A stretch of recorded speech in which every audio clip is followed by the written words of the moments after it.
navigating dog adoption, training challenges, and emotional healing, a journey of mutual growth. They'd be in there, so we want to try to let her know it's not punishment.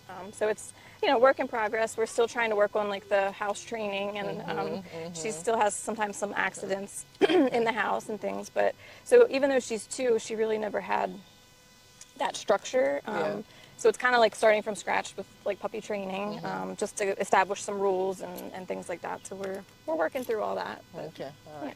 Yeah. And what made you choose the adoption route as opposed to buying it from, another person? Yeah, so like I said, we kind of did both for our other 2. We had one from a breeder, one from rescue, and I think we just resonated with that a little bit more, where we just felt like it felt good, and it's there's that saying like who rescued who, where it's sometimes they give back to us just as much as we give to them. Yeah. And just of course, like you said, if you're looking for something to show, or if if there's a specific breed, we didn't really realize that there was breed specific rescues out there, I guess, initially.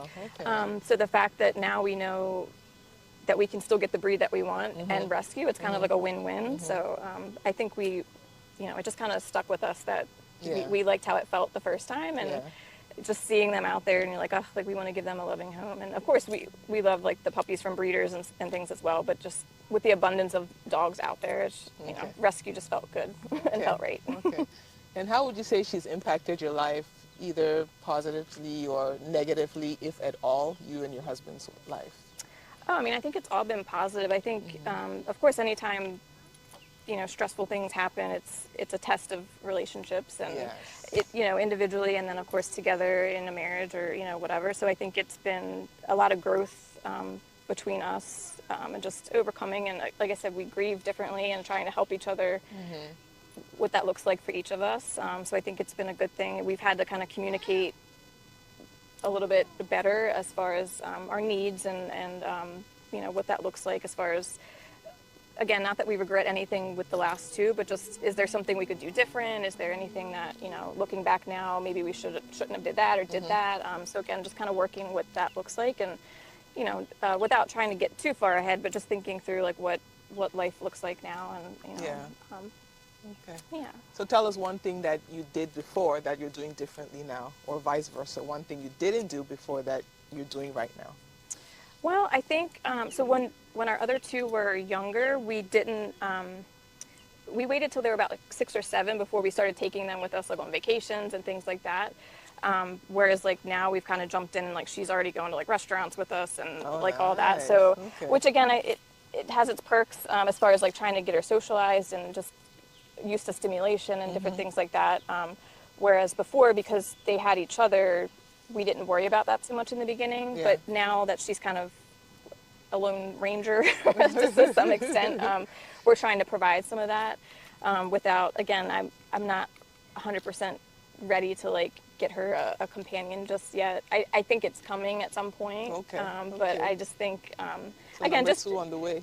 just going with our, our guts, and like how it feels. And again, if the right one comes along, and we'll go with that. But I think, just being patient with each other, and just trying to give them the best life as possible, and whatever that looks like, I think we'll keep doing.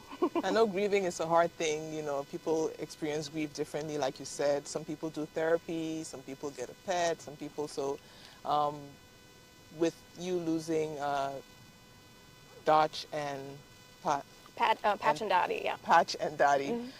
Did you have to do any therapy, or this is like your therapy? I mean, we didn't do any official, like, again, I have my own kind of like spiritual practices and things that I participate in, that, but we didn't really do any kind of official therapy. I think having her is part of our therapy, because again, it's not like we're trying to forget anything that happened, in the previous, with our previous dogs, or trying to replace in any way, but it's kind of like we're all kind of healing together. And again, with her and some of her past traumas and things, we're trying to help her heal that, and she's healing us as well, a little bit. So I think it's a win-win for everybody. And if Lily could talk, what do you think she would tell you? Like one sentence that she would tell you. Oh my goodness, I think she would say a lot. Yeah, I think she's just very inquisitive. I think she seems to be interested in all the things. Like she's always watching and taking note. She likes to eat. So I think she would probably say like she likes to explore the world through her mouth as far as testing things out to see if it's good or bad. But yeah, I think just, be open to exploring everything that's out there. I think she's definitely very inquisitive. Okay. Has she started learning any tricks yet?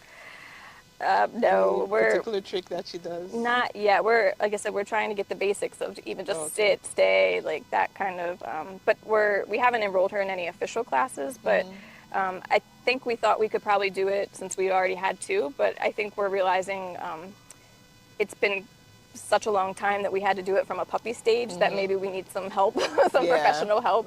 And then we have to, it kind of forces us to be on the same page, because if only one of the partners is keeping up with, the rules or, whatever, just like parenting, humans, you kind of have to be on the same page. On the same page, yeah. So I think we're kind of at that stage.